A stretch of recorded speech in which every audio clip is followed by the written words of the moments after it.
As a historian, you have to ask yourself many questions when writing a history. When telling the history of something, inevitably you will need to focus on some aspects more than others. This can include decisions on which documents to use and what libraries to do your research at. Some of the other choices you may have to make are more complex, such as what language do I use and what words?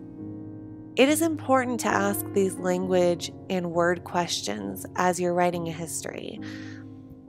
I will explain this throughout the video how simple word choice can impact not only your work, but the way others interpret your work. It seems silly, doesn't it? How could word choice really impact anything? How could doing things in one language versus another change the history I write? Well, how many of you have ever heard of the Mexica? If you have, I'm fairly surprised. The Mexica are the Aztecs. Mind blown? I thought so. Okay, maybe your mind isn't blown yet. So, a brief little history. The Mexica are the Aztecs. They never actually called themselves the Aztecs, and the Spanish never called them the Aztecs either. So where did the term Aztec come from if that isn't even their name? Long story short, this German guy proposed the change and it became popular in the 19th century, effectively eclipsing the true name of the Aztec people, or the Mexica people. The term came from the location Aztlan, where the Mexica people originated from. Back to the historiography, word choice is kind of a huge deal in this instance.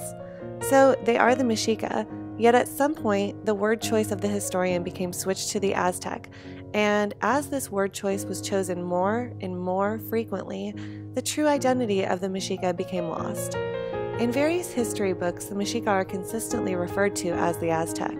This is a prime example of why, as historians, we have to be careful about our word choice, because something as important as the name of an entire group of people has been wrongly distributed throughout history and society. Rebecca Earle writes a history about the term Indian being used as a sort of myth-making tool by the Spanish. Her book seems promising because on the first page of the introduction she talks about the Mexica.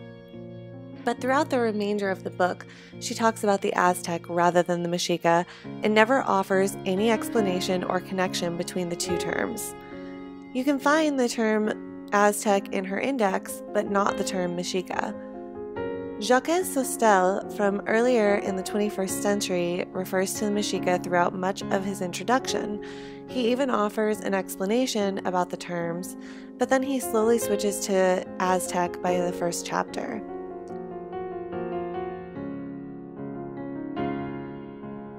Benjamin Keene's book was released in 1971. Keene states clearly in his introduction that the Aztec is the incorrect term, but because of the fact that it is the more commonly known term, he has chosen to use it rather than the term Mexica throughout his entire book.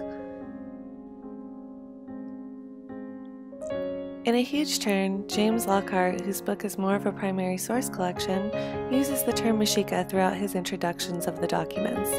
Interestingly, there is also a complete lack of the use of the term Aztec. Okay, so why do we care about this? Why do the different terms matter? Well, as Saussure so elegantly put it, it is evident, for instance, that linguistic questions interest all who work with texts, historians, philologists, etc. Still more obvious is the importance of linguistics to general culture. In the lives of the individual societies, speech is more important than anything else. Saussure's quote inspires the question, how did the Mexica feel about their name?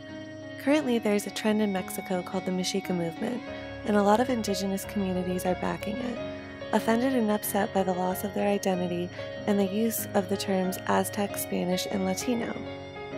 In the end, there is a choice. As you can see, there's a huge impact in the choices of words we use. Aztec is the wrong term, so should we discontinue its use in history? Or should we continue using it because that's what's common knowledge? People will recognize the term Aztec, but not necessarily Mexica. Now it even begs the question, has it been wrong for so long that it's right? Elizabeth Clark, who writes a book about the linguistic turn, talks about historians assuming the adequacy of the words they use to refer to things. Most likely, somewhere throughout research, if it was done properly and thoroughly, you will encounter the different names of the Mexica.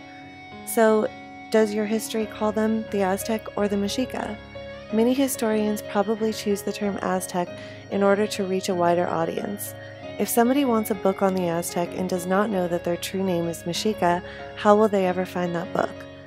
Language and word choice do matter in history, and as a historian, you have to find the way to not only be as truthful and objective as possible, but also to balance that with how to reach your target audience.